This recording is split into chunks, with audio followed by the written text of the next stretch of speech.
Welcome to the Nerd Tutorial Podcast, a podcast offering discussions and tutorials on nerdy subjects for people who aren't necessarily nerdy themselves.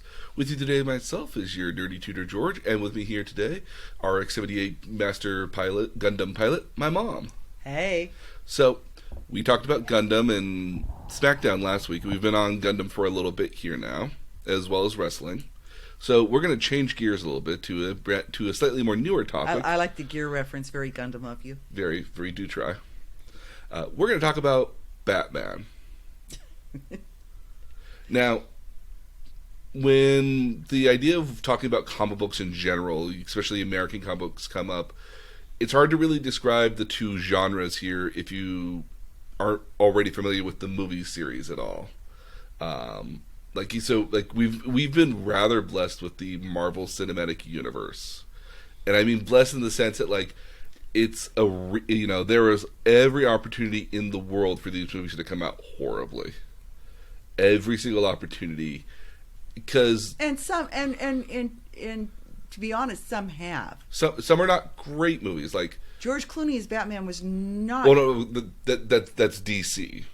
Okay. So DC's as Batman, Superman, and they've had their own recent attempts at their DC universe, with the exception of maybe like Wonder Woman, which was awesome. Wonder Woman 1984 is also looking to be very good as well. And surprisingly, a lot of people like Aquaman. I think it's an okay movie, but it very much leans on the Aquaman mythos, which is not a very rich narrative. But it's got Jason Momoa. And all of his Jason Momoa in this. Yes. I'm still waiting for this man to be of anything more interesting other than he doesn't Khal have Drogo. to be interesting. All you have to do is look at him. Okay, well, okay, fine. Okay. He's got better hair than I do. So let me describe the major difference between DC and Marvel is that Marvel's continuity is rather consistent. And by that I mean that through its timeline, the events of Marvel have always been like, oh yeah, when did this happen? A few years ago. What about this? When in theory it took place like 20 years ago. Like when did Iron Man get back from the Middle East or from Vietnam when we had those wars? Oh, a few years ago. So like when did Captain America get unfrozen? Oh, a few years ago. So all this is kind of happening. They've made it contemporary. They made it somewhat contemporary, but the stories are unique enough that they can be told at different time frames. They're timely. They're very timely, absolutely. Yeah. But like the characters are fairly consistent. Batman is not the same for that particular level, but nor is the DC continuity either, because DC's continuity has done multiple line shattering reimagining and variations on stuff. So DC Comics have had a number of crisis storylines, which is where they kind of, every about decade or so, they kind of change the math and universe a little bit. So at like one point, as an example, there was the Flash, and there was if you remember the Flash, if you remember back to like the 40s and 50s Flash, right, he might have had like a silver hat with little wings on it. He's meant to be provocative of Artemis, the god of speed, or Mercury, excuse me, the god of speed. And then modern incarnations of the Flash have him in like the full red suit. And eventually, what kind of happened was that both those characters existed at the same time in parallel Earths, where they had like an Earth 1 and Earth 2, and eventually there was this giant multiverse, which is where I think the Marvel continuity kind of gets that as well. And through some sort of shenanigans, DC decided, okay, we don't like all these alternate versions, we're going to smash everything together. And as a result of kind of smashing everything together, some characters died, like the original version of Supergirl died, but other characters got imported in, like the alternate version of Supergirl, which I can't remember the name of her to save my life. It's very much not Barbara. Not Barbara Gordon. No. Okay. It's Power Girl. That's what her name is. Okay. Power Girl with a literal, and I don't like to phrase this properly, with a literal boob window. She wears. I do know exactly. You've got to post a picture of that. Yes. It's basically where it's just like a white leotard Yep. with white long sleeves, and there's just a literal hole where her cutout. chest is. Yeah. And their logic was that they originally gave her a symbol to be her symbol, and she's like, no, I'm not going to have a symbol because I'm better than that. She's supposed to be kind of a militant feminist as imagined in the 60s and 70s, I guess, rather. Or maybe even somewhat 80s even. But Power Girl was... But then she literally tore a hole in her chest to be like, that's my symbol, is me. So that's why she has a hole at where the top of her cleavage is.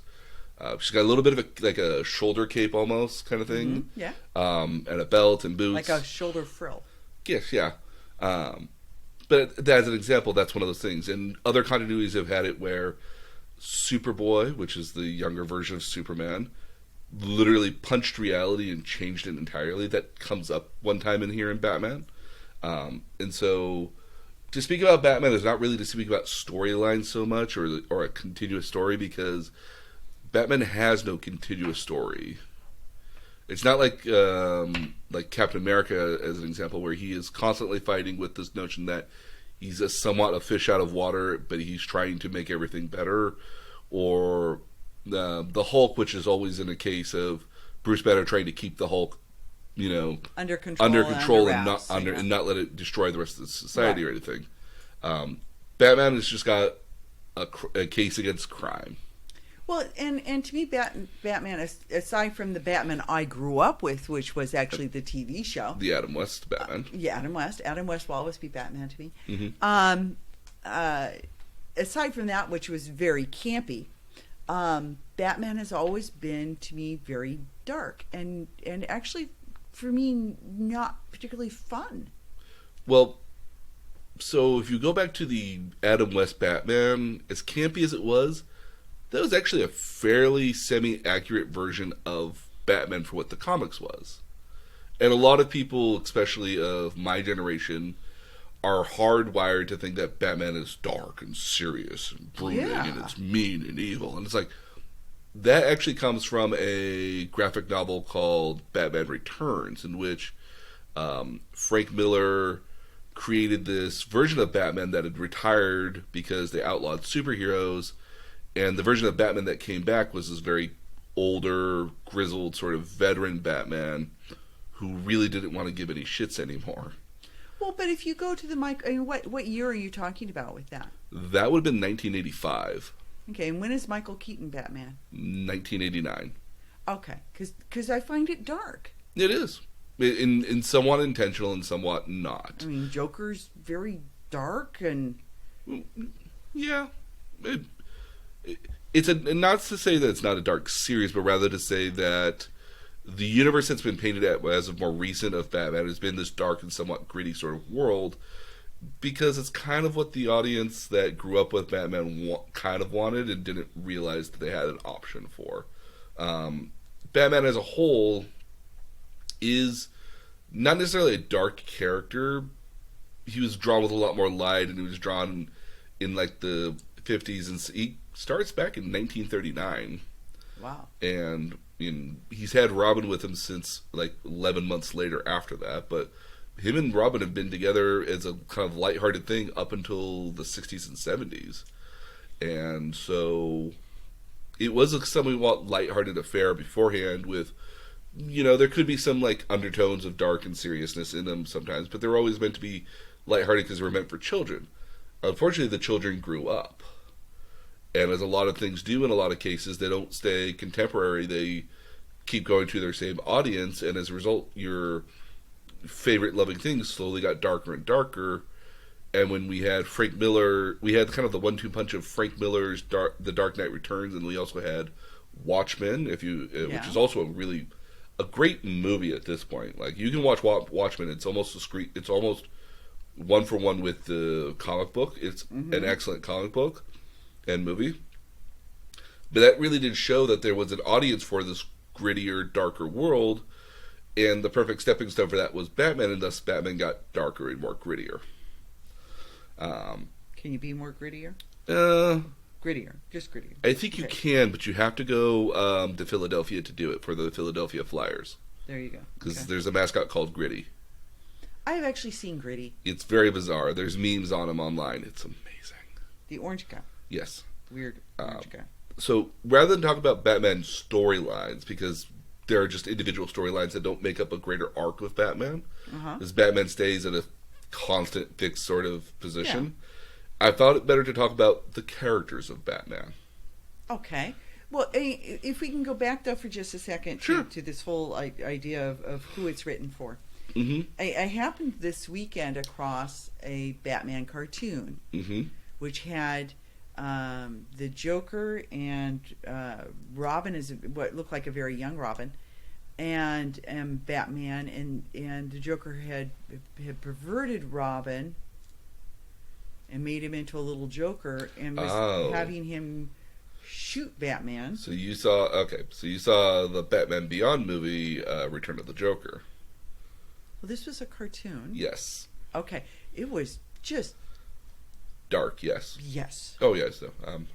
So what the hell was I watching? We can get to that here in just a second. Okay. All right. So I asked too soon. Okay. No, it's okay. So Batman started out as Detective Comics number 27 in 1939. Takes place in the city of Gotham, which is a sister city to Metropolis, where Superman lives. If you can imagine, it's kind of like where we're on one side, so one side of the bay, and they're on the other side of the bay. So it'd be like San Francisco versus Oakland. Okay. If you can imagine the distance between there, it's like a short 2-hour drive, give or take, maybe. The storyline for Batman, or Bruce Wayne, as he's most commonly known as, is probably very well known. He's a very, very rich man who owns one of the largest conglomerate corporations wholly owns it by himself. There have been times in which he's either had to sell it or start new ones, that it buys it back occasionally, but he owns Wayne Industries. He's unnecessarily rich. And handsome. Yeah, that too. Always handsome. Plays himself off as a philanthropist and playboy, but really has this deep-seated, dark sort of version of himself as Batman. He was driven to this life because when he was a little kid, he came out of either a theater or playhouse or movie theater with his parents, and his parents were gunned down by crime, and as a result, he recognized, that he wanted to fight crime as an adult. And now, keep in mind, Batman has no superpowers whatsoever, unless you count money. He's very human, but he's got all those. He kind of reminds me of James Bond in that he has all those gadgets and toys. Yes. So, and the cool car. So I'm going to use this phrase, and I don't mean to offend anybody when I say it, but Bruce Wayne is a Mary Sue. Okay. If we go back in time to our fanfic days, Mary Sue being a character that is almost perfect in every way, knows how to do just about anything with no real prior knowledge of it. Just inherently knows. Just inherently perfect in every single way, able to get out of almost every situation. Batman is a Mary Sue. I said it, come fight me. Yep. Yeah, no, totally get it. I mean, who creates all these gadgets for him? It's never explained. That's one of the different things I have here. If you look at, he has no superpowers. If you want to say his superpower is his intellect and his intelligence, but if you look at it, he studied criminology. Criminology, yeah. He studied software engineering and computer engineering to a lesser degree because he's some sort of, he can hack into stuff and he can manipulate through files and other stuff. He's got experience and knowledge in chemistry, biology, physics, psychology.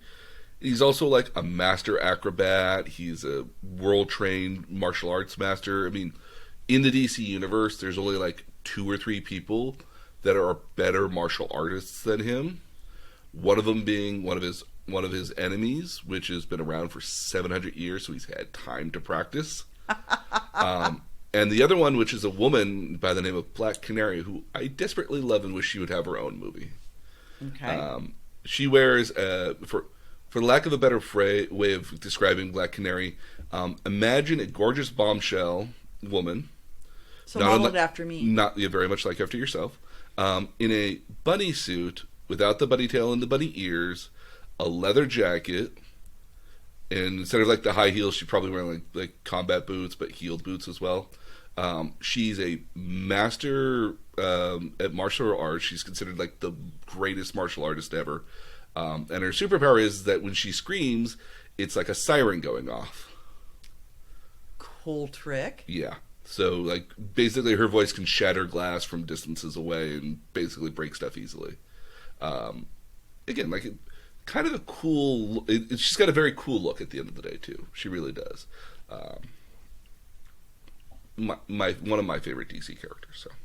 Well, and the thing is, the other thing that you didn't mention when you mentioned all the different traits that Bruce Wayne has is, he'd be awesome on Jeopardy because he's forever having to answer all these questions. Bizarre questions, yeah. Yeah, bizarre questions, and forced to have this sort of bizarre encyclopedic knowledge. Yes, and also, again, if you can think about it as well, he's also considered to be at peak human performance for a man of his age, which, depending on what version of the comics or story he's in, he can be in his mid to late 20s to like his early 40s. See, I always figured he was about 40. Yeah, give or take. Yeah.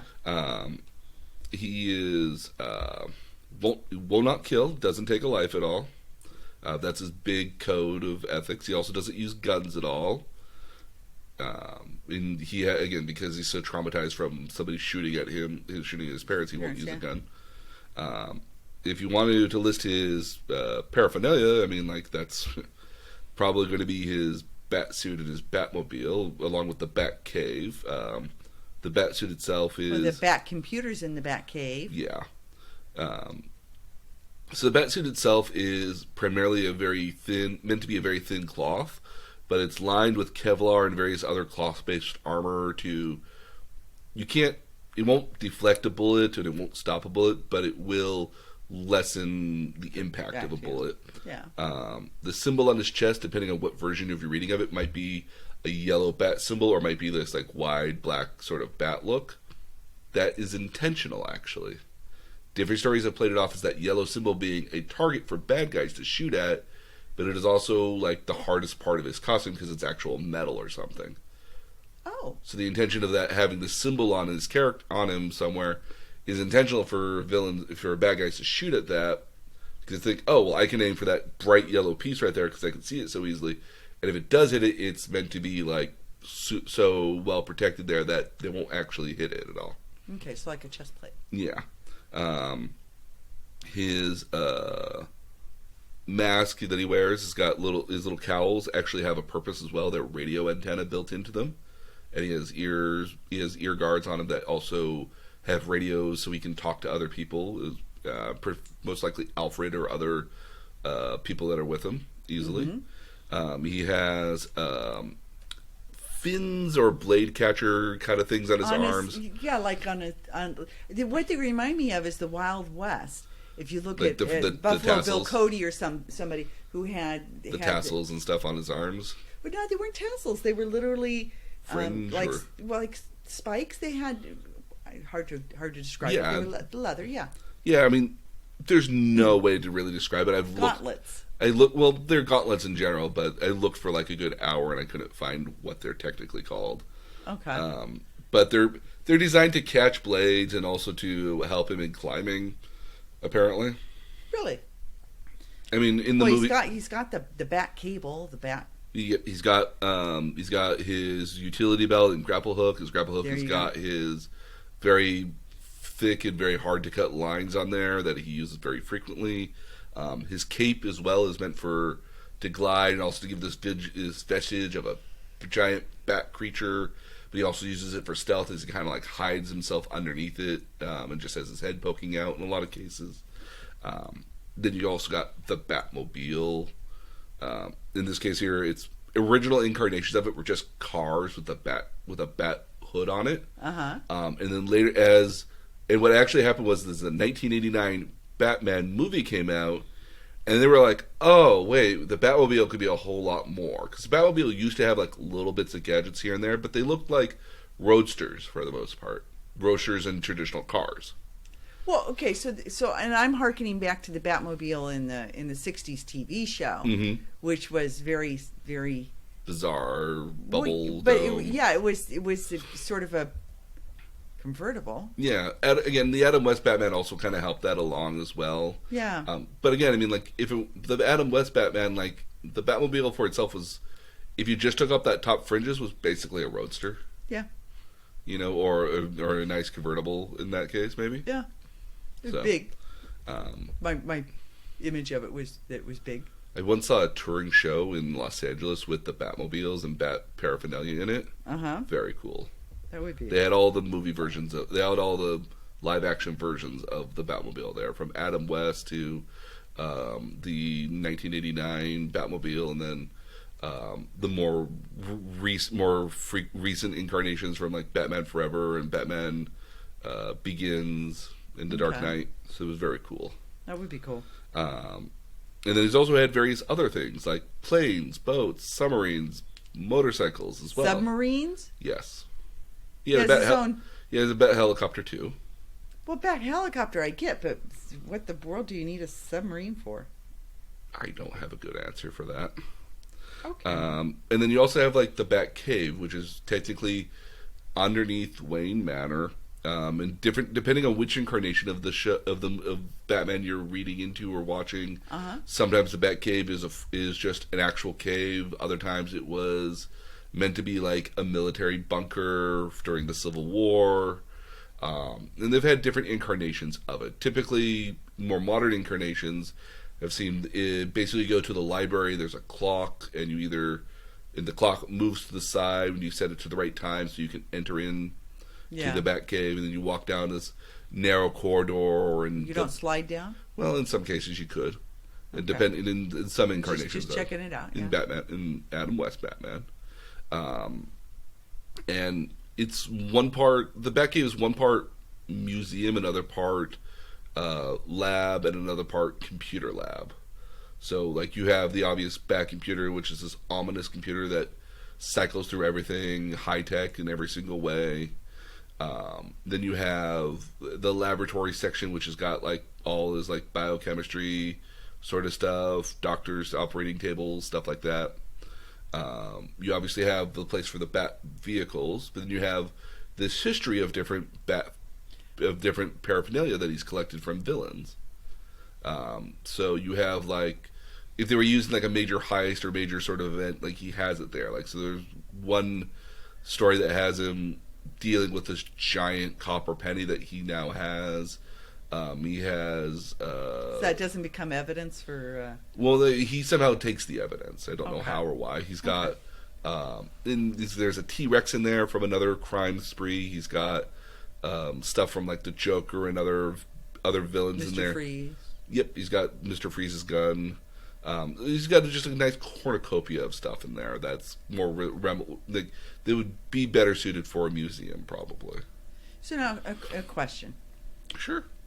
How many people work for Batman? Because you're talking about all of the maintenance that it requires to have all that stuff. So the best way to describe that is that Alfred's just one guy. Yes. In more recent incarnations, they've actually added a third person named Lucius Fox, who is like the gadget guy and the tech guy behind Batman. So he's Q. Basically Q, yeah. So he helps create a lot of the gadgets and procure them, as well as he's made various bat suits as necessary, Batmobiles and other accoutrements, basically as a third-party element for Batman to get stuff through. See, and I find Iron Man who like I think there are lots of parallels between Iron Man and Batman. Yes, because they're both actually men, and they don't have any superpowers of nature. Okay, so they're both actually men, and they're wealthy men who have taken advantage of the fact that they inherited large companies and wealth. Large companies with wealth. They're just and they both have a moral duty that they feel like they're upholding. They're different moral duties, but they both have moral duties. Absolutely. And Stark doesn't care about killing people. So I'd like to think so, but well, he did a very big snap. I think you can't kill a whole lot more after that. True. Yeah.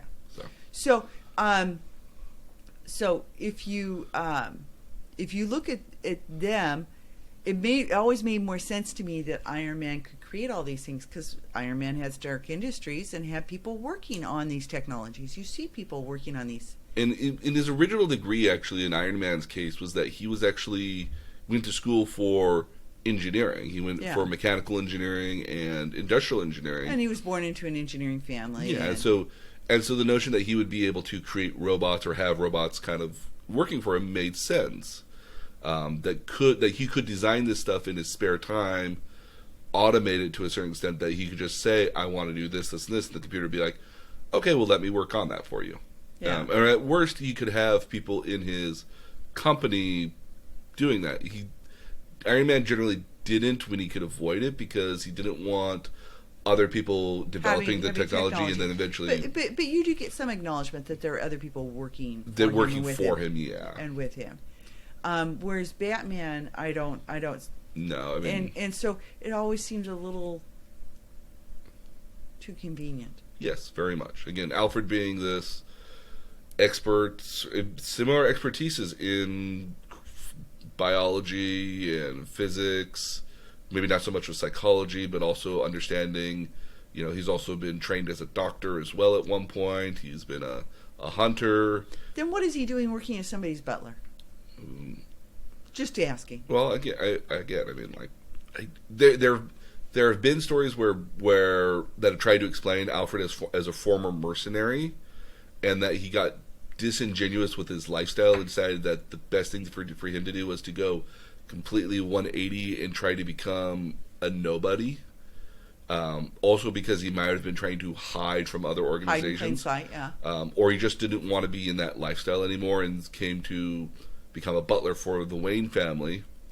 And that just kind of happened where his life was, his promise at the end of the day was to Martha and Thomas Wayne, Bruce Wayne's parents, that he would take care of Master Wayne for all. Okay, so how old was Bruce Wayne when his parents died? Now, depending on the variation on the story, he was either 6 years old up to 10 years old. Okay, so it wasn't a relative that took him in, it was Alfred? Yes, because the Waynes don't have any family. Well, that's pretty lonely. That we are aware of in the comics. Okay, so they don't have any family, and rather than him going into foster care, Alfred takes him. Well, I mean, at that point here, he's the richest kid. Well, yeah, no, I get that, but I'm just saying, would you have your child raised by the butler? The butler that it was in the will, apparently. The butler was so well respected. The mercenary butler who might have been hiding out from other criminals. Again, I mean, this is. I'm just asking the question. You're skipping an entire part of why Batman doesn't need to exist to begin with, though. Okay. Is that if you were to ask me, Batman doesn't need to exist. Period.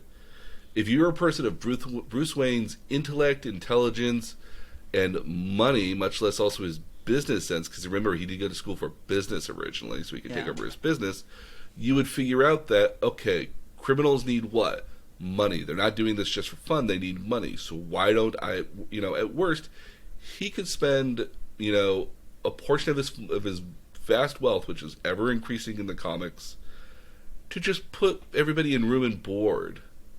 He could very well go into Gotham and be like, I'm going to open up dozens of factories and I'm going to give everybody who needs jobs. And well-paying jobs as well.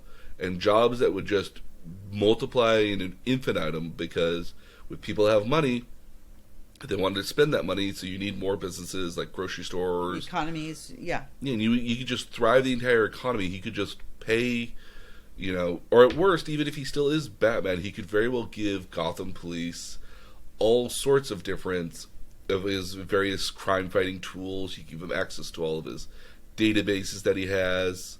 He could build them a CSI unit. You could build them all sorts of great things. You could give them the best amount of pay in the world. There's so many things as a rich person Batman could do, and yet this is how he decides to do it. He doesn't share, and he's very much of his own belief. There are many stories that later point out that Batman might very well be a psychopath, and that his vendetta against criminals by scaring them, beating them up to nearly a pulp, is his rage and his revenge for them taking his parents when he was young. Right, that's always played off of. Yes, so. But there's some stories that paint Batman as the bad guy in a lot of cases. So a couple of interesting things to me. Okay, so if he has no family and he's been raised by a household servant who he then, rather than allowing that servant to remain a parent, ends up ordering that servant around. I don't know how best to put that. Mm-hmm. And so they, roles trade at some point, which never an easy thing to have happen. No. And yet he wants to have a son and brings up Robin. So actually now is a good time to get into the Robins. Because there's multiple Robins. Rockin' Robin. So Robin is always depicted as this kid in a red, yellow, green, and black costume, always with a red R on his chest, always with black hair too. Yeah. The male ones, at least. Yeah. Oh, there are female ones? There's a famous one. There's a famous female one in The Dark Knight Returns. Okay. And then there is a short-term Robin that a lot of people don't even really count as a Robin, but she's technically held the mantle of Robin. So the one we all know is Dick Grayson. It's the first Robin from 1940. His parents were he was a part of a circus with his parents. They were trapeze and part of a circus. Okay. The Flying Graysons were a part of a circus that were well known for their trapeze and tight wire and high wire stunts. Okay. But his parents died due to some shenanigans with the mob and the circus. Right in front of him, Bruce Wayne, being at that event, took pity on the kid and saw a lot of himself in that kid as well, because he's lost his parents as well to crime. And he was present when it happened. Mm-hmm, and decided, I'm going to take this kid in, and I'll make him my ward. He can, make sure that he's taken care of. I don't want him to turn out like I did, or I don't want him to be alone, and I want him to be taken care of at the end of the day. Yeah. And eventually trains him to be Robin at the end of the day as well. If there was a Robin to die, if Batman were to retire, it's well believed that Dick Grayson would take up the mantle of Batman, and has at one point too. Okay. Because there's an event where Batman supposedly dies, and then Dick Grayson actually takes up the role of Batman, and actually hires a new Robin after that too. Oh. It eventually, but before all that happens, though, he becomes disillusioned with Batman's fight for crime, because he thinks Batman's too merciless and too gritty. He thinks that Bruce Wayne, as Batman is gone, is not really fighting for crime, but more or less fighting for his own revenge at a certain point. Yeah. So he leaves and leaves the Robin mantle and becomes a character known as Nightwing. I've heard about Nightwing. Yes. Okay. And what's unique, what I find about all the Robins, is that they often all portray an element of Batman, or a different kind of element of Batman. In Dick Grayson's case, it's his physical condition and acrobatic sort of peak ability sort of stuff. Dick Grayson is on his own level smart and intelligent as well, but because if you were Bruce Wayne educated him. Because Bruce Wayne educated him, but he's not one of those characters in which you'd be like, oh, Nightwing, yeah, he's the most intelligent guy of the Bat family. Okay. If you were to scale on a scale of 9 to 10, he's probably like an 8 of intelligence, but like his conditioning is probably like an 11. Okay, that makes sense. The next Robin we have is Jason Todd. This is a weird This is not a weird one, but this is kind of the most sad Robin. Okay. So the second Robin actually had a very similar upbringing as Dick Grayson, where his parents were apparently a part of part of the circus, and his parents died, and so Bruce Wayne took him in, and then reality changed because Earths got merged together. So, okay. And what later incarnation, when it got reconfigured, it was decided that no, Jason Todd is actually the son of a drug dealer mobster and his druggy wife. He's actually discovered by Batman because he was Jason Todd was stealing the tires off the Batmobile. So a bit older Robin. He would have been like a teenager or a little bit more, like 12, like 11, 12 My years sense old. is always that Robin gets adopted by the time he's like 10. Yeah, that would be a good explanation. And then like a year or two later, he becomes Robin. Okay. When Jason Todd was Robin, he was more rebellious Robin. He would go above and beyond when it came to fighting. He often ignored Batman's orders on occasions and did his own and kind of did what he thought was best in a lot of cases, some to success and some not to. And this is also the reason Batman let him be Robin at the end of the day was because he felt that if this kid doesn't get the training to become a hero and doesn't have that point in his life to be a hero, he's going to become a villain. He's going to just get a life of crime, and that's not... So he's saving him from the streets. Trying to save him from the streets, absolutely. What ends up happening, though, is that in a very groundbreaking sort of thing, he dies.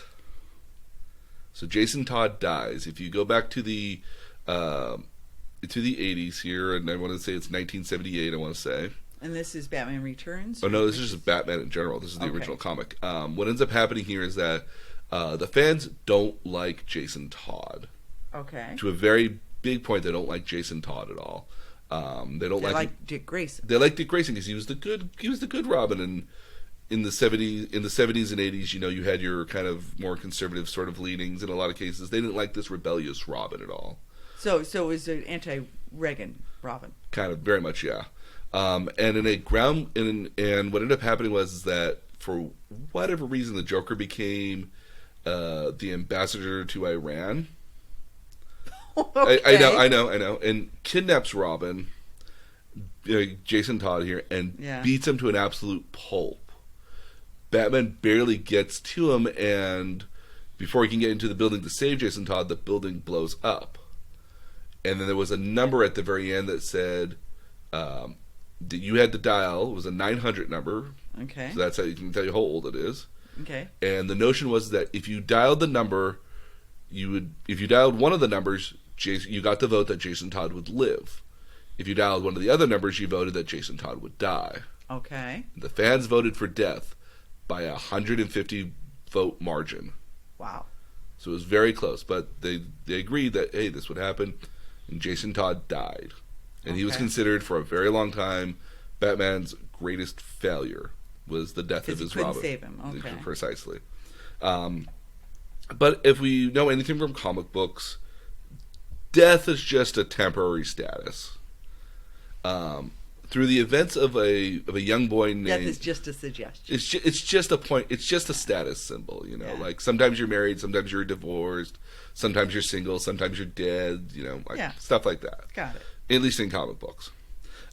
Through the reality-changing events of Superboy Prime, where he punched the galaxy... or he punched reality so much that it split up again, and when it reconfigured itself, Jason Todd woke up in his coffin and became alive again. So we got like a Pangea thing going on where worlds collide? Yes, very much so. Again, this is the crisis element that happens in Batman in the DC comics fairly regularly, where all their comics revolve around this crisis for 6, 7, 8, 9 months to up to a year. And then everything changes based off of what happened in those comics. Okay, can I ask a stupid question? Okay, so when we talk about the DC world and Marvel world, we're really talking about 6 or 7 different characters. So when these things happen, is it happening in all those worlds, or is it happening just in this one? So DC is like... DC is like football, and then Marvel is like basketball. So if something reality happens in basketball, it doesn't affect football at all. Okay. So only the stuff that happens in DC changes DC stuff, and right. Well, no, I understand that. And it can manipulate sometimes dozens and hundreds of characters. In a lot of cases, it's meant to shake up the universe and to create sales for the comics. Because often when these reality crisis events happen, it's usually somebody that dies or some major death that happens, or it's an element to Either Well, something's stale and you want to refresh it. Precisely, yeah. So I mean, I get that, but I'm just saying. Okay, so name some other DC characters. One example was Hal Jordan, which is the Green Lantern. In a course of events, his when Superman died, his city got destroyed, which was Coastal City. He ended up becoming a bad guy called Parallax and became a bad guy. Over the course of this reality-shaping crisis, they brought him back to... he died and then was brought back to life as a good guy, having been previously under under alien control by an evil parasite known as Parallax. Got it. Kara Zor-El, which is the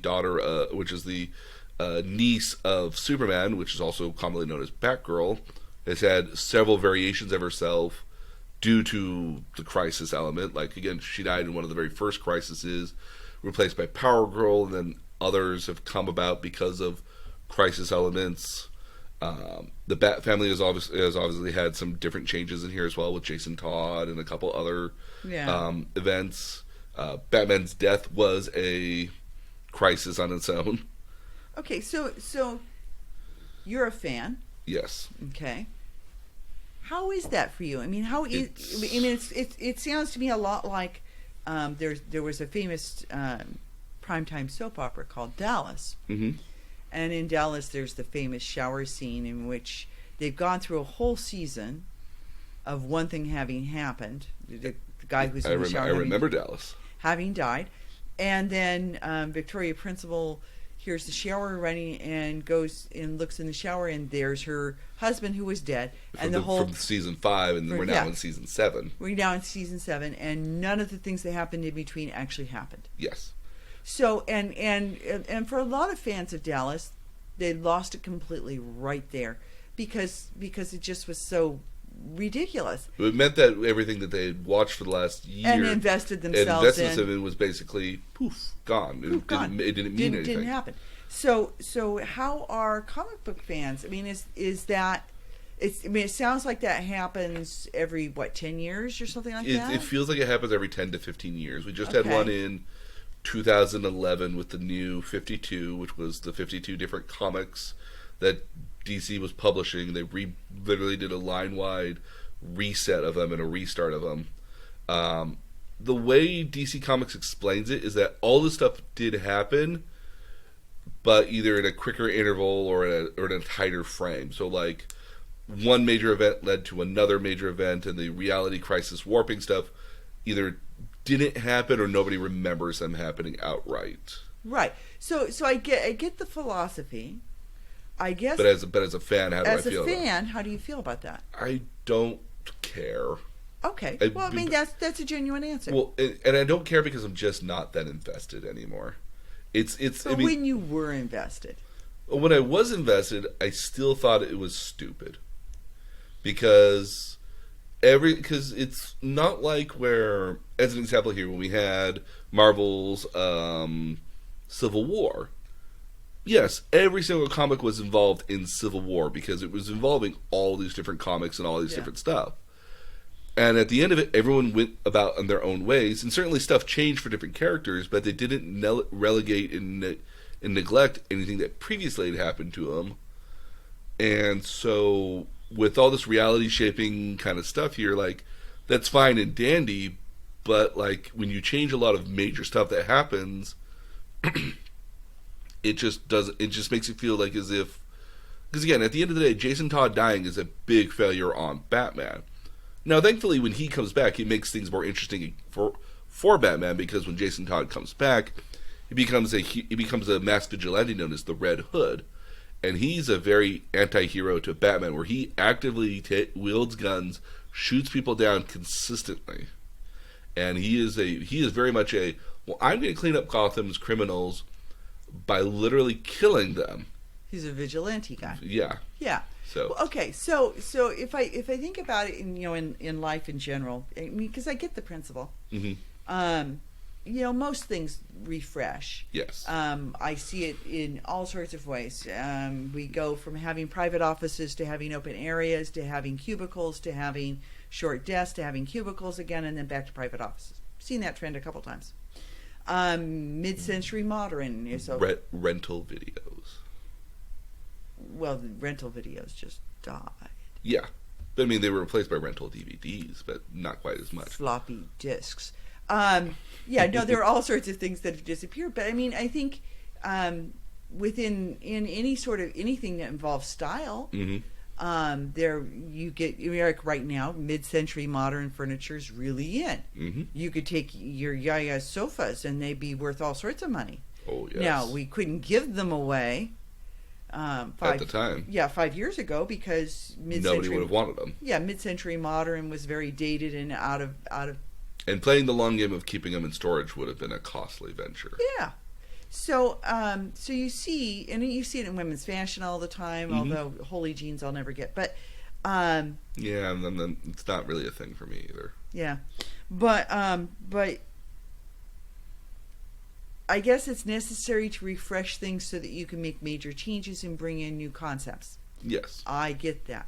I think I would find it annoying.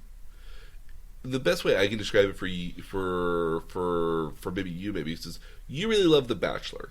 Yes. And I enjoy The Bachelor as well. You're very good at guessing who goes and stays. It's a metacontextual sort of thing. You have to read the tea leaves. Oh, okay.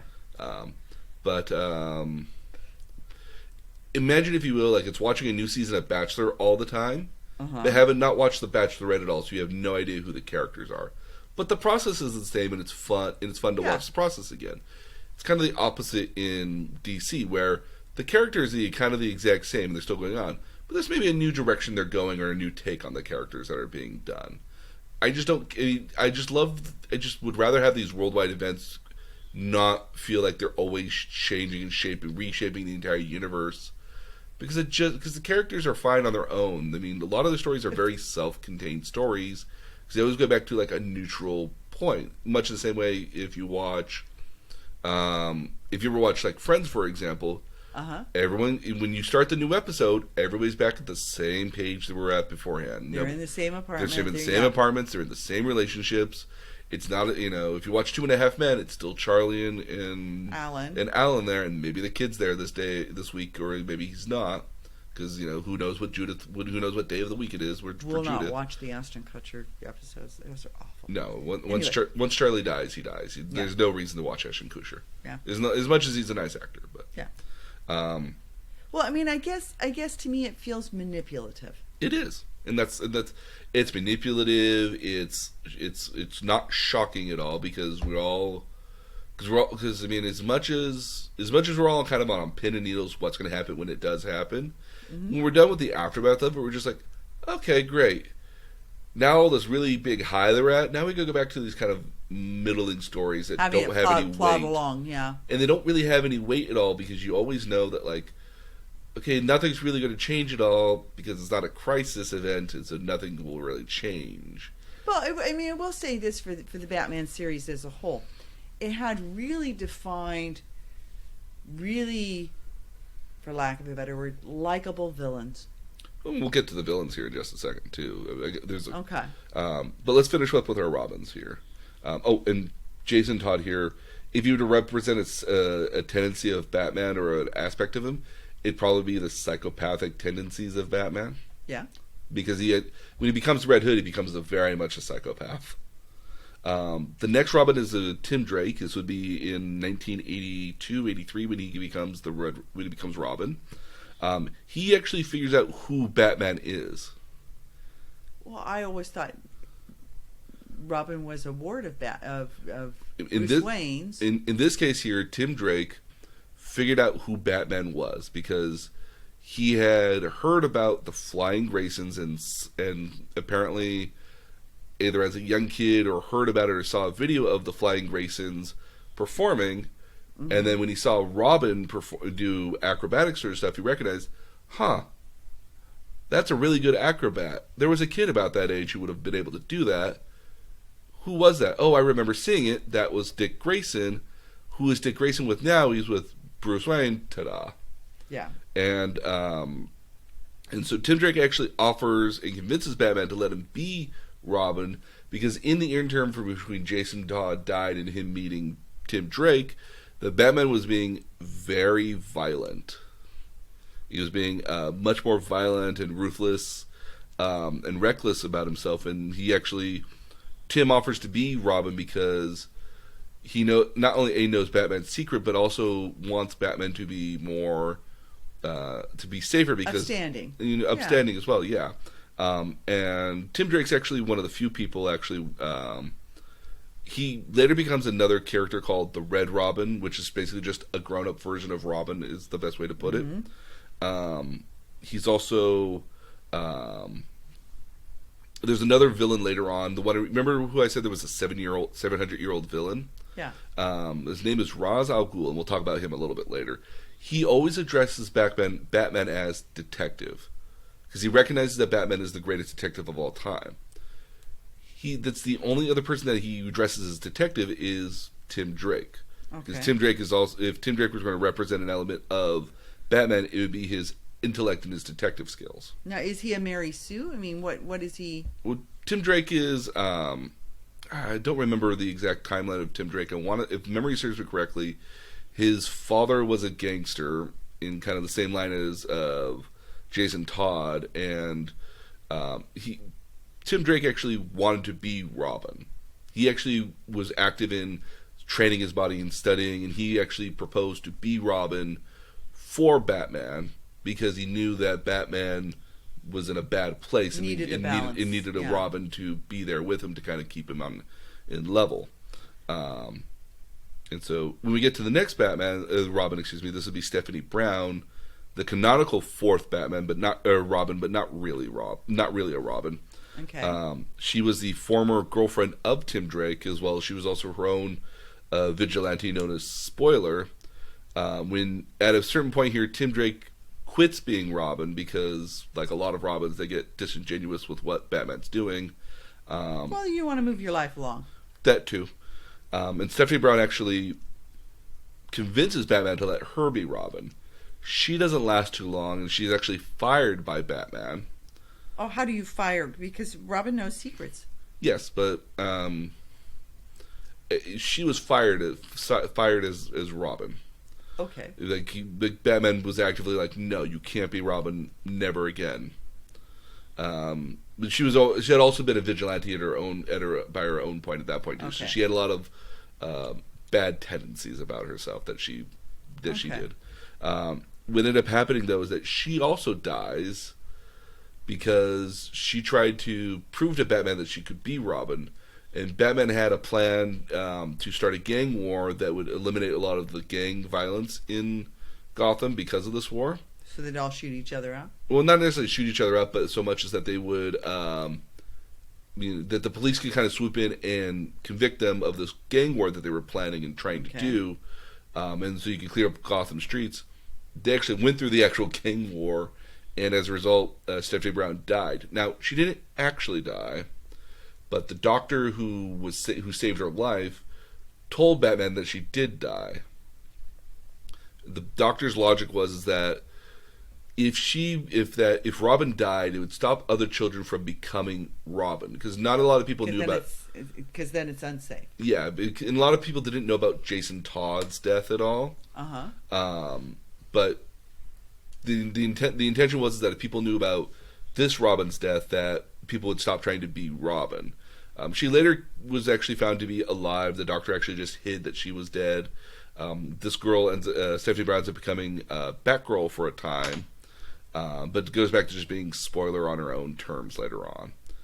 And then the last Robin and the current Robin is a young man known as Damian Wayne, the biological son of Bruce Wayne, and another villain known as Talia al Ghul, which is Ra's al Ghul's daughter. Okay. So Damian Wayne Batman has a very wealthy romance life. He's romanced a lot of women, a lot of villains as well. Good-looking guy. And so he has a child. He doesn't realize he's had a child. He's never known about it until the child's like 10, 11 years old. So the bat condom didn't work. No. Okay. No, neither did the shark repellent either. Okay. But Damian Wayne comes to live with Bruce Wayne because Talia al Ghul is on the run, and she feels that her son will be safest with Batman. Now, in the storyline, Batman ends up dying because of a crisis event that happens. That doesn't necessarily rejigger everything this time, but so much as that he dies because he was fighting with the Thanos of DC Universe, which is known as Darkseid. Okay. And in the process, when he died, Dick Grayson took up the mantle of Batman and anointed Damian Wayne as Robin. And what was interesting about their dynamic was that Dick Grayson was kind of a more light-hearted Batman, as kind of like you would have seen in like the 50s and 60s, because that was his Batman. So he's a little bit more light-hearted, although he was still just as broody kind of Batman darkness. Damian Wayne is the violent, bleeding-edge, kind of hardcore Robin. It's like what Batman would be if you turned his violence meter and his hardcore edginess and morality from like a 10 to like a 12. Ooh. Yeah, so like he's very militant, very much you gotta, the only way to defeat a criminal is to kill a criminal, because that's what he was taught. He was taught to be the perfect assassin. Not a nice guy. No, but he eventually mellows out when he realizes that, his father's legacy was not to kill, and his father's legacy was this, and that if he wants to, while he didn't know his father for very long, his father clearly showed that he loved him and wanted to do everything to protect him. And so if you want to honor your father, you have to live by his code, which as an 11-year-old he kind of agrees to. Okay. When Bruce Wayne eventually returns from his death, which actually got sent back in time, again, don't ask me, it's dumb and weird. Okay. But now I'm willing to suspend reality for this. Yeah. Dick Grayson returns back to being Nightwing, and Batman takes his son underneath as Robin, and they do crime fighting together, so as father and son. How does Dick Grayson feel about that? Because Dick Grayson's kind of been a surrogate son. Surrogate father, yeah. So, by this point here, like Dick Grayson's also in like his 20s as well. Okay. Or I would say it's like his late 20s, where like Batman might be in his 40s. Tim Drake is in like his maybe early 20s, maybe. Okay. Maybe, and his son is like 11, or maybe like 11, 12, 13 or so. Okay. Like he's been rather successful as his own as Nightwing in a lot of cases too. So okay. So those are the Robins, but we have other people that are related to them. We have Commissioner James Gordon. This is basically Batman's best friend in the crime fighting world, because commissioner of all police. Has a lot of sway. They don't go actively hunting for the Batman, and they often rely on working with the Batman in a lot of cases. Well, there's the Bat phone. Mm-hmm. Which doesn't exist in later versions, only in the Adam West version. But you wish it kind of would. What about the bat symbol in bat the sky? The bat signal does exist. That's been around for a long time. Okay. In later incarnations of Batman, James Gordon is kind of a little non-plus about Batman. Like, he thinks like, okay, this guy's doing good, but he's a vigilante. He shouldn't be doing this, but he gets results at least. And I'm not going to turn down the help. I'm not going to turn down the help. I'm not comfortable with it either. Precisely, yeah. One of the more interesting characters is a young woman by the name of Barbara Gordon, Commissioner Gordon's daughter. Right. And the Batgirl. Yeah. Now, what's interesting here is that Batgirl doesn't exist in the comics until the Adam West TV show.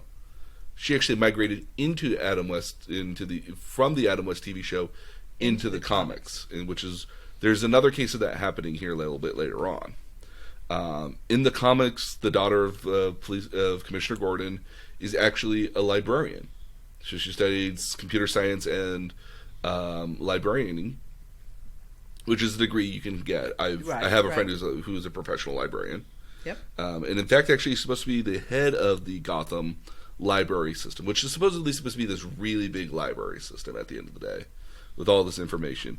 And she becomes Batgirl kind of by accident. So she gets kind of a sexy Batman costume that's meant for a girl, and she actually stops somebody trying to abduct and kidnap Bruce Wayne. and ends up actually doing really good at it. Does she know who Bruce? No, she doesn't. No, she did it. She did it more or less because she thought it was the right thing to do. Her father being a cop, she's kind of used to doing what would be the right thing. Batman initially tries to stop her from being Batgirl, but eventually kind of is reluctant to being like, okay, yeah, you're actually kind of good at this, so sure, go ahead. She's often the on and off again girlfriend of Dick Grayson as well, so you get a little bit of a love interest there. What's interesting about the character is she had a rather revolutionary change to her at one point. So there's this famous story called The Killing Joke. And in this story, it's basically the story of the Joker describing how all it takes is one bad day for a person to go absolutely insane like himself. And to do that, he basically figured out, he knows who James Gordon is, it's not unknown of. And he basically goes to Barbara Gordon's apartment, where James Gordon was at the time.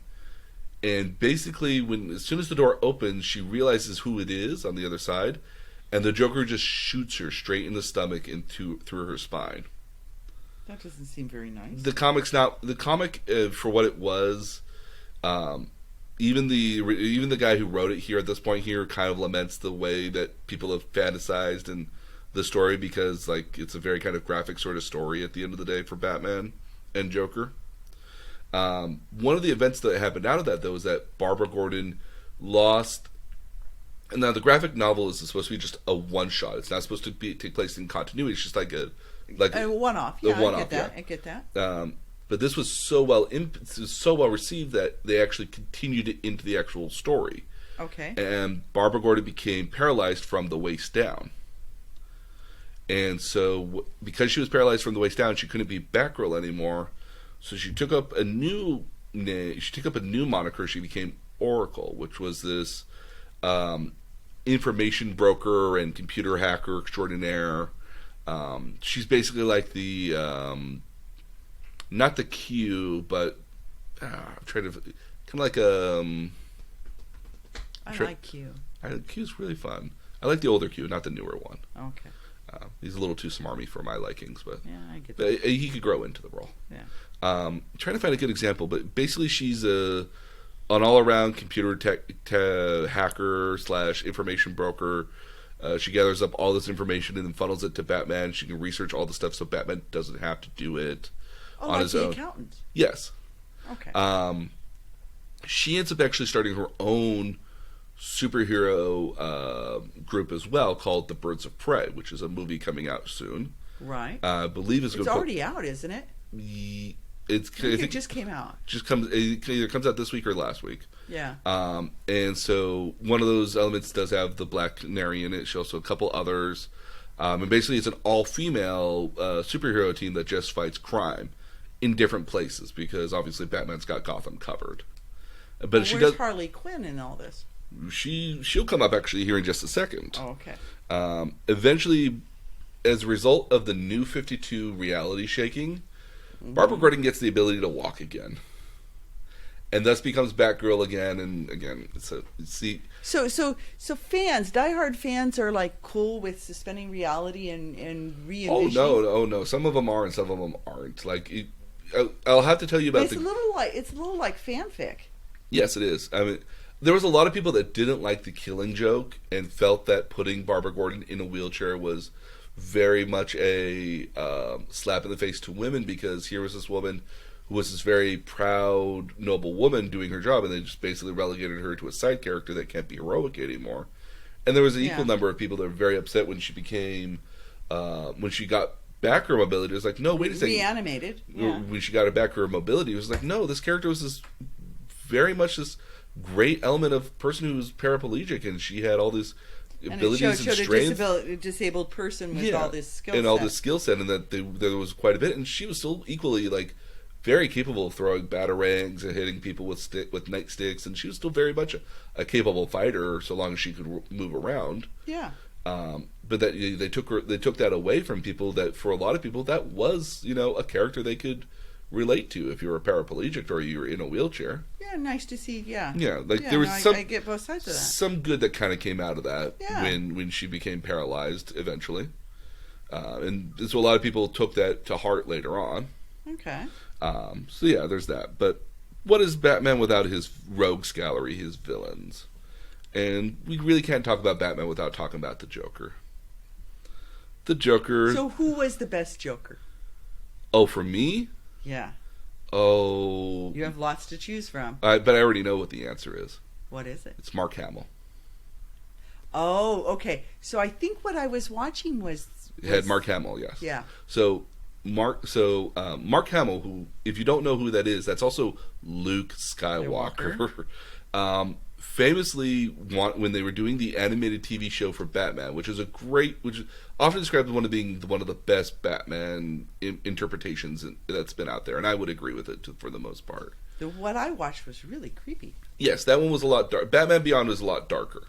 Okay. But the series that came before that was also they started with black paper and built colors on top of it, so it always was a little bit more darker than typical.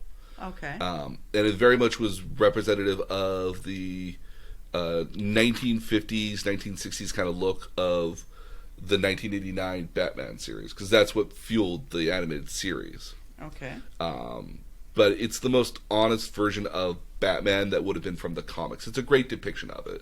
There's also it's very angular and very stilted, very gothic looking at the end of the Yeah. day. Yeah, that was very much the intention. I mean, it was. I don't want to say exquisite to look at, but very nice background. Yeah, absolutely. very artfully done. So when the production for the Batman animated series came up, Mark Hamill, who was a big Batman fan, wanted to be a part of it, and they offered him the role of the Joker, and he was like, "No, I can't do that because it's too much of a high profile role." He didn't want to mess it up.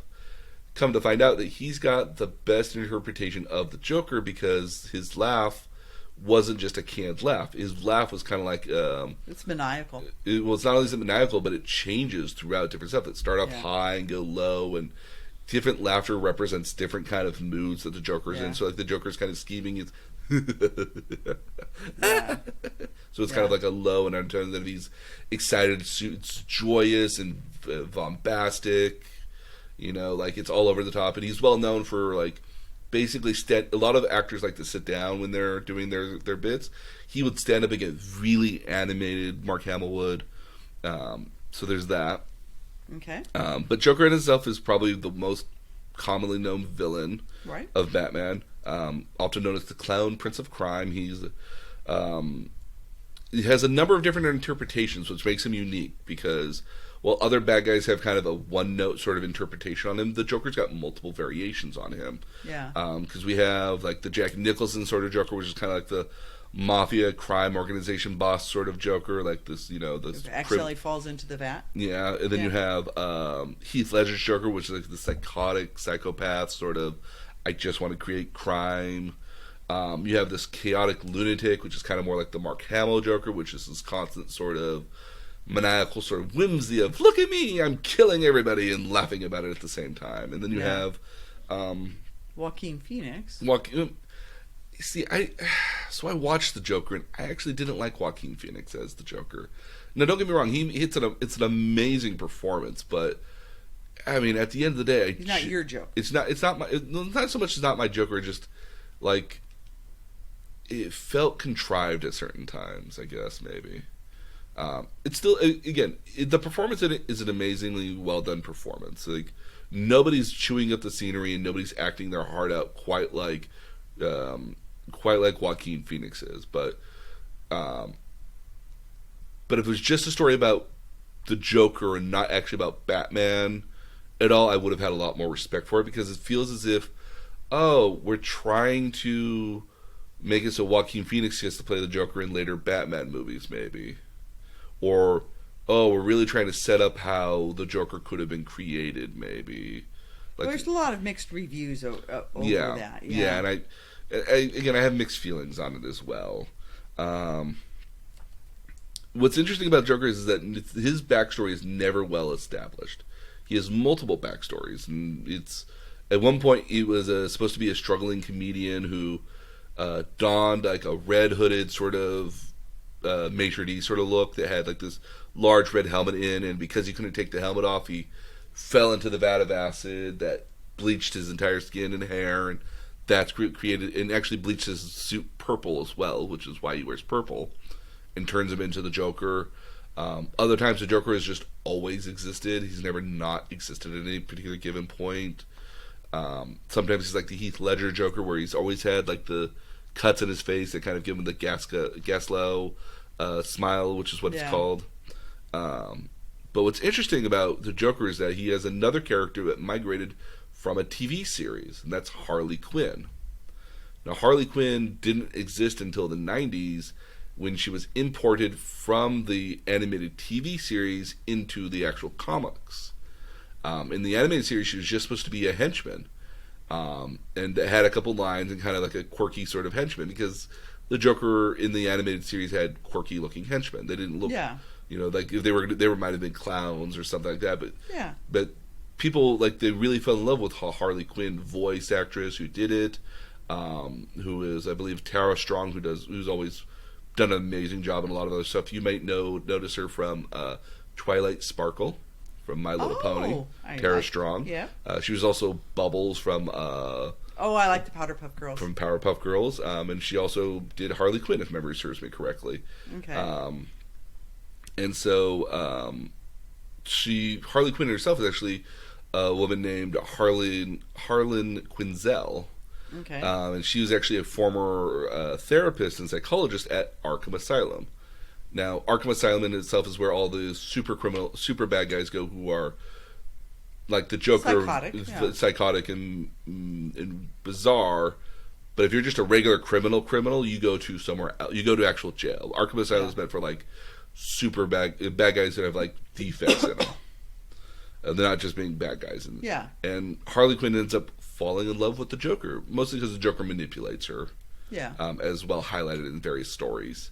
Mm-hmm. And eventually Harley Quinn dons the Harlequin sort of look and outfit and becomes Joker's lover. Becomes Joker's lover and has merry adventures. There have been depictions where she has a falling out with Mr. J, as she calls him. Okay. And in the new Birds of Prey movie, it's going to be one of those situations where she's fallen out with the Joker as of recent, if memory serves. So, other guys we have is the Penguin. Not to be confused with the Batman Returns Penguin. They're almost two wholly different characters. The Penguin is a portly fella whose big gimmick was he used umbrellas and penguin themes. Well, I love the Penguin in the '60s TV show. Yes, and that's very much that's a very accurate model of the Penguin, with the kind of gag umbrellas that have different sort of like either have a machine gun or allows him to fly, stuff like that. His real name Oswald Cobblepot. He's actually one of the few villains that Batman allows to exist in Gotham, because Oswald Cobblepot has created a number of legitimate businesses that he runs his criminal organization out of, but Batman more frequently now uses him as an information broker and knowledge of what's happening in the underworld, so he kind of like allows him to exist as a necessary sort of evil at this point. So he's kind of a snitch. Yes, he's very much a snitch. Okay. Or at least so much that he can use the organization to follow and see what other criminal stuff is happening, or he can go into the skies and kind of hang out in his businesses to hear what's going on. Another one here is the Riddler. We saw him classically portrayed by Jim Carrey in Batman Forever, or Batman Forever. Yes. Yeah. Edward Nygma is his true name. He is a super level genius who's hell bent on proving his genius to the world. However, Batman constantly beats him at this intellect level. Again, if you have such a genius intellect, why don't you tell who Batman is? The logic being that the reason why the Riddler actually has figured out who Batman is, but if he's the only guy who knows it, he's the smartest guy in the world. Yeah. So, we have Catwoman, real name Selina Kyle. She's also one of the few people that Batman allows to exist as a villain just out there in the world, because she's a sometimes lover of with Batman. Selena Kyle is just a burglar at the end of the day. Okay, so when you say a lover, Hmm. I mean, is it depicted in the graphic novels that way? In the comic books, yes. Sometimes she's a romantic love interest of Batman. Okay. Sometimes they are working together. Sometimes they are on opposite opposing ends. Usually, whenever Selena Kyle is around Batman, she's very flirtatious and teasing with him.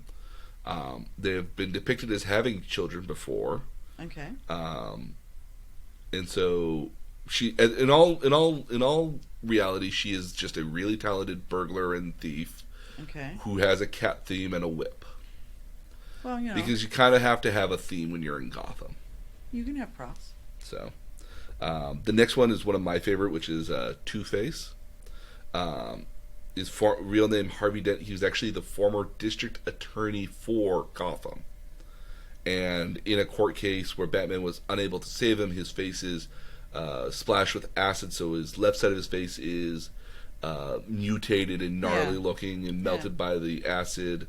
And he takes on he actually takes on a completely different persona, which is the Two-Face persona, where he basically does crime in order to just make money at the end of the day, but he judges everything based off of a coin which has a heads and tails on it.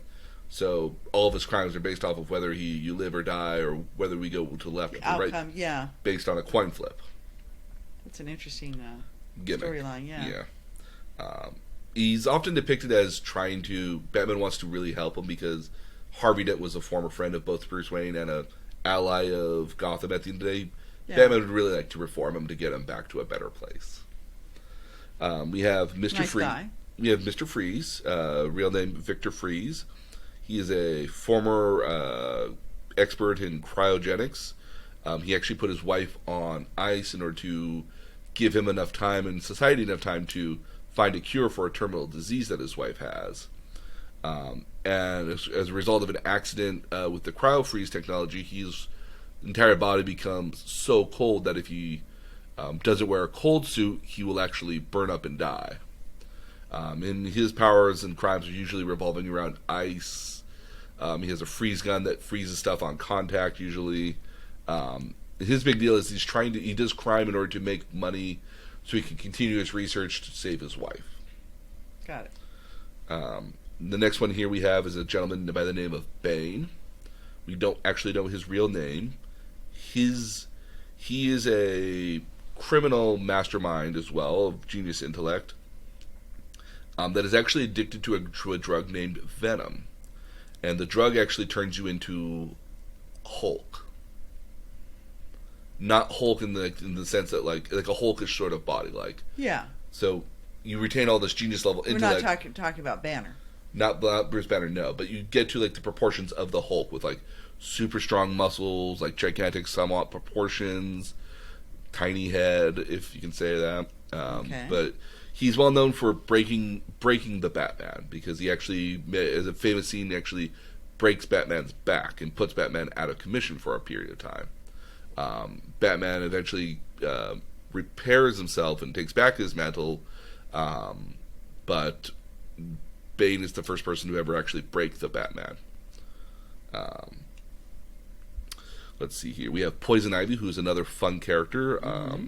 Pamela Isley, she's an eco-terrorist. She has, depending on and which... ahead of her time. Yes. I always thought it was interesting that was a character. If you think about it, because ecology wasn't a big thing during the 60s. No, yeah, to think that she was a terrorist in that kind of nature Sort is of certainly beginning revolutionary. a green piece, but not very far into it.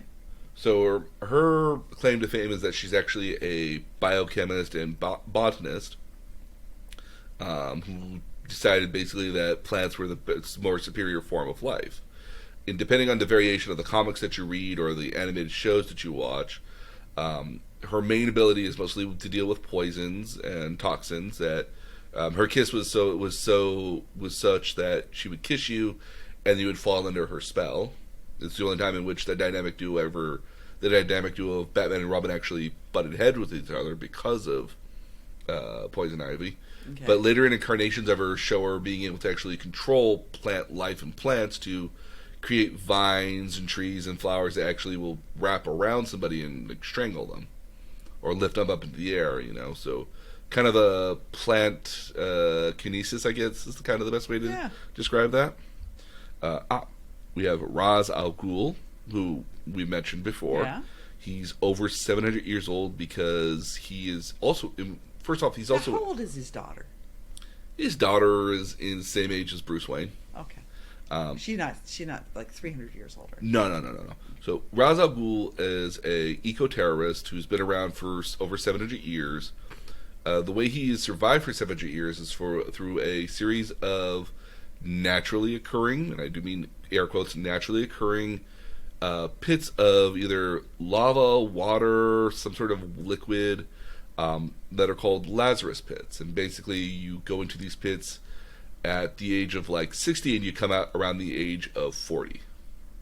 So they're restorative pools of water that... Sort of like Cocoon. The movie. Yeah, I guess so, actually, yeah. Almost kind of like almost the fountain of youth, where you go inside these pools, you sit in there for as long as you can, and when you come out usually rejuvenated. Yeah. You're a little crazed when you do, but you come out much younger as a result. Okay. The Lazarus pits are also well known for actually bringing people back to life as well. So you can dip a dead person in there, and apparently they'll come back to life. Variations on the Jason Todd coming back to life have been through the Lazarus pit, as an example. Okay. Talia al Ghul, which is his daughter, as we've explained earlier, is also a part-time lover of Bruce Wayne and Batman.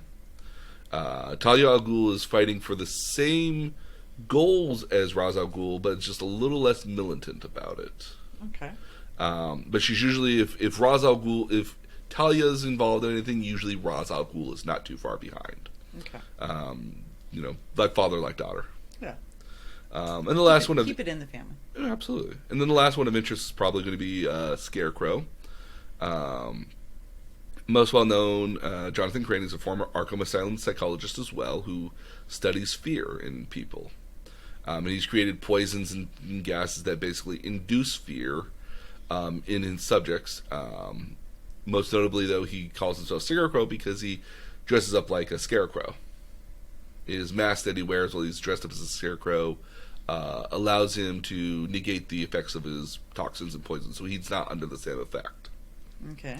And those are most of the villains of key note. Now, there's other villains that are out there, like Clayface, which is I remember Clayface. Yeah, so who's a massive guy of clay that can basically shape-shift himself into any form. Yeah. A lot of his crimes revolve around him trying to find a cure for his clayness.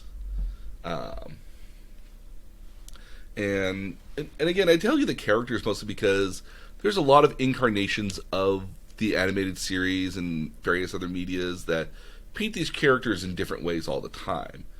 One of my personal favorite ones right now is actually the Harley Quinn series on DC's streaming network.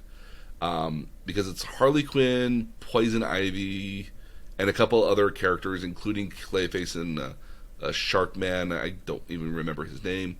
And it's very self-prevalent at many times. It's actually quite cathartic and fun because it's like, okay, well, you've captured me. You're like a goon, right? It's like, yep, I'm a 3-star goon. It's like, well, you do realize I'm just going to kill you if I get out of here, right? And you'll be the first one I kill, right? It's like, oh, I can't let you go. Sorry about that. I don't want to lose my goon rating or anything. It's like, really? You have a goon rating? Yeah, I'm a 3-star goon. Once I get to 4 stars, anybody will hire me then. It's like, really? Yeah, I have a side job as a kindergarten teacher. It's very weird and funny like that. It's actually quite enjoyable to see a slightly more maniacal version of the characters that are very much played as like Jim Gordon here at the end of the day is played off as being who thinks his Batman is his best friend, and Batman is actually like, no, we're just colleagues. Well, in that particular sense, and Jim Gordon apparently is like very nonplussed about this. Is very much like, no, we're best friends. It's like, no, we're not. We're just coworkers. And he actually has a personal meltdown over that. So I find it. If you think your best friend is Batman, I mean, and you talk to him all the time, and you have meetings with him. I'm like, sure, why not? Yeah. So we have some homework that I'm going to get Okay. you. And the stories I want to, so I actually thought about this for a while, and I actually didn't want you to watch the live action Batmans. Okay. They're kind of too well known at a certain point, and don't paint the richness of that is the modern version of the Batman mythos and everything. Okay. And what DC's actually been doing here over the last few years is actually releasing these really great, every couple months, every like 5-6 months or so, they're releasing these nice animated movies that usually focusing on like the Justice League themselves, or Superman and Supergirl, or Batman in a lot of cases here. They've released these really great stories that reimagine some of the major events of the DC universe as their own self-contained stuff. So, a series of them that I got you here is, one of them is Batman Under the Red Hood. Okay. Which is similar, tells the story of Jason Todd at the end of the day. Okay. We also have Batman Year One, which is the first canonical year of Batman becoming Batman. Okay. And I thought that was very interesting at the end of the day. And then we have Batman, which is Bad Blood, which is the story of Batman going missing and Dick Grayson becoming Batman for a while. But then at the same time, I think it's probably the best to say that if we are going to watch one live action movie, I would recommend The Dark Knight, the one with Heath Ledger as a Joker. It's probably the best Batman movie that there could be at all, and it'd be hard not to talk about it at all. Okay. So I'll watch that. absolutely. So I have that stuff ready for you, and I will give that to you. Okay. And so that is our homework here. A lot of this can be seen on Netflix in some cases, and other parts on Hulu.